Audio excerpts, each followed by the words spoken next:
Non, 2 qui marchent à pied. Ah ouais, on s'est tapé, on a dû se taper 20-30 km dans la semaine à pied.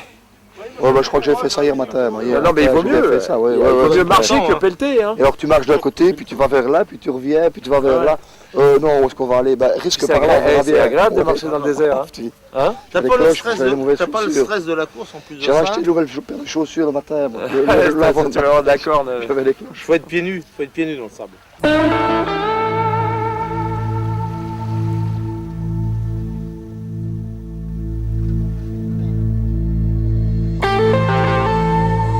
Pour la deuxième partie du rallye, les paysages vont être un peu plus variés, mais c'est encore avec le désert que les concurrents entament la dernière ligne droite et avec de nouvelles difficultés. Le désert du Rub Al-Khali laissera des traces dans la mémoire de nombreux concurrents. Une fois de plus, heureusement, le temps ne compte pas. 2 et 3. Non. Let me very like it. Very.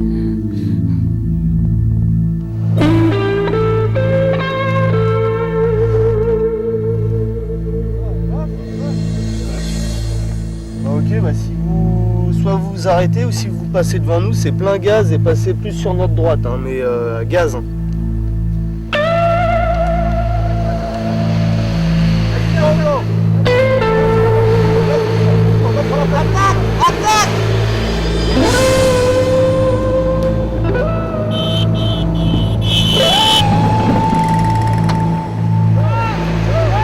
Et une fois encore, ces nouvelles difficultés permettent d'apprécier l'entraide entre les concurrents.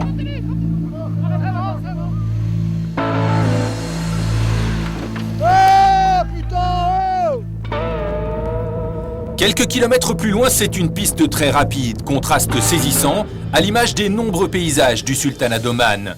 Et un peu plus loin encore, des pistes rocailleuses et cassantes, et de nouvelles crevaisons. C'est encore opéré, hein, Patrick. Ne te blesse pas, on va pas te blesser, Patrick.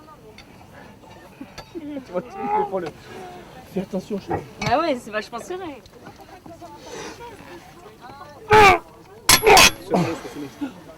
Non, on pouvait pas y arriver, tu d'accord? Heureusement qu'il est allé aux toilettes ce matin. Attention au slip, ouais. C'est impressionnant, hein. Quel Putain, je sais pas combien il est certain.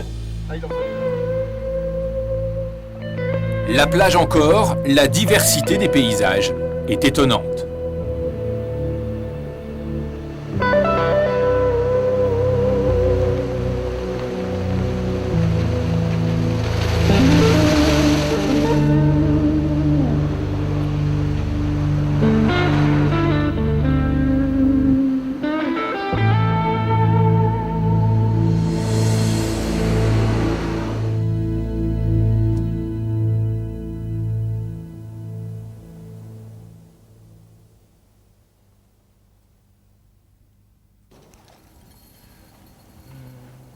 Un petit déjeuner au beau milieu du désert. C'est un peu le quotidien sur le Desert Express Quest et c'est aussi ce qui fait la magie de l'épreuve.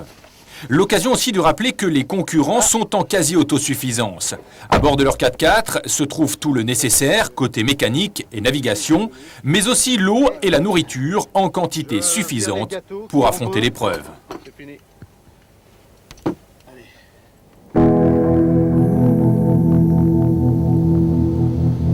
De grandes étendues encore attendent les participants à l'aventure, et pour certains, le challenge est devenu plus sérieux.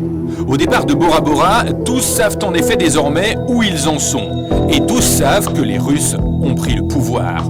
La lucidité de l'équipage numéro 8, Gadazin, Kuznetsov, Mironenko, Palevich, a fait merveille.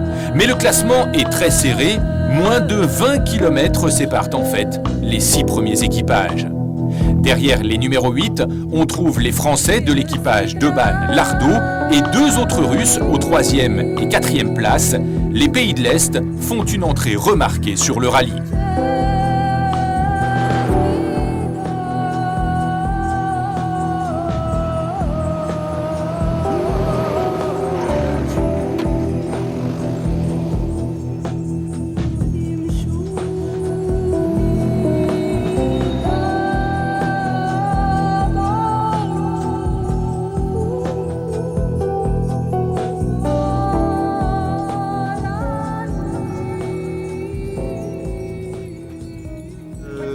arrivé en haut d'une crête de dune un tout petit peu trop vite et on est tombé de l'autre côté un petit peu sur le reste du pare-choc, à peut-être à 5 km à l'heure. Et là, la voiture s'est plantée et tout doucement, elle est tombée sur le côté droit, un petit peu comme dans Les choses de la vie, le film de Claude Sautet. La fin de l'aventure est maintenant proche pour les concurrents de ce deuxième Oman Desert Express Quest. Mais il faut encore et toujours chercher le plus court chemin, les kilomètres, voire les hectomètres à économiser. Encore faut-il pour cela trouver la bonne direction. Ça va être très dur. Il y a un peu de problème de lecture de carte, non, c'est ça? Non, demander la route, des fois les autochtones ils connaissent le coin quand même. C'est quand même beaucoup plus sympa.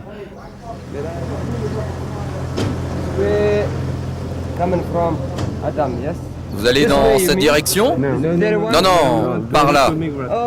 Ah oui, mais c'est le désert. Oui, oui, on le sait. Vous voulez le désert. Mais il n'y a pas d'eau, il fait très chaud. Oui, oui, mais vous inquiétez pas, c'est une course.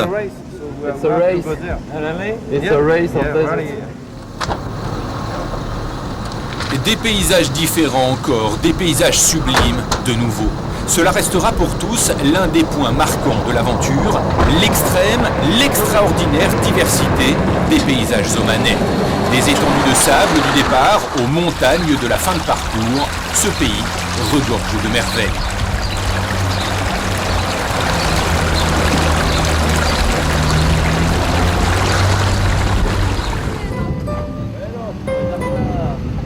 Dernier CP, c'est la fin de l'aventure. Des paysages plein les yeux, des aventures humaines. Le Desert Express a tenu toutes ses promesses, répondu à toutes les attentes de ses concurrents. Nice day.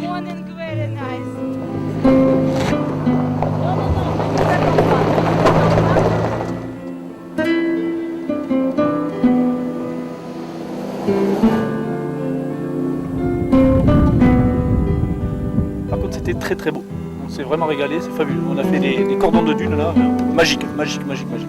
Vraiment un très beau rallye-rallye.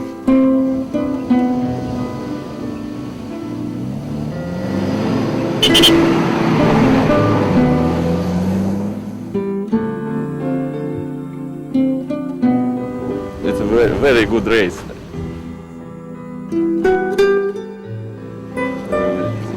C'est une super course, on a dormi près des chameaux, c'était génial. Near the camel. The good night.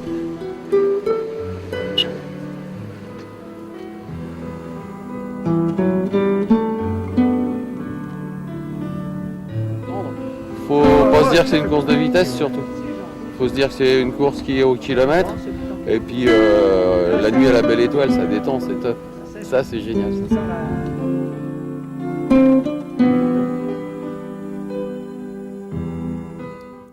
Au classement final, l'équipage russe Narishkin Jutnevicius et Lekavicius Krukoskas terminent en 3e position à 25 km des vainqueurs. Deuxième place pour un équipage tricolore à 3 véhicules, Deban Lardo, Pomar Fieujean et les féminines Diandia Bourgnon. Et la victoire, avec un total de 1398 km parcourus, soit 12 de moins que les Français, revient aux Russes Gadassin Kuznetsov et Mironenko Palevich, les grands vainqueurs de ce deuxième Oman Desert Express Quest. Alors Desert Express Quest cette année a eu 6 nationalités différentes. Ce sont les Russes qui ont gagné devant des Français. Et c'est clair que je pense que l'année prochaine, on a encore plus de voitures, encore plus de participants et encore plus de nationalités. C'est une certitude, le Desert Express Quest a de beaux jours devant lui. En l'espace de 2 éditions, l'épreuve s'est construite une véritable réputation, celle d'un art de la course totalement différent. Et pour être franc, qui pourrait résister à l'envie d'une telle aventure dans d'aussi beaux paysages ?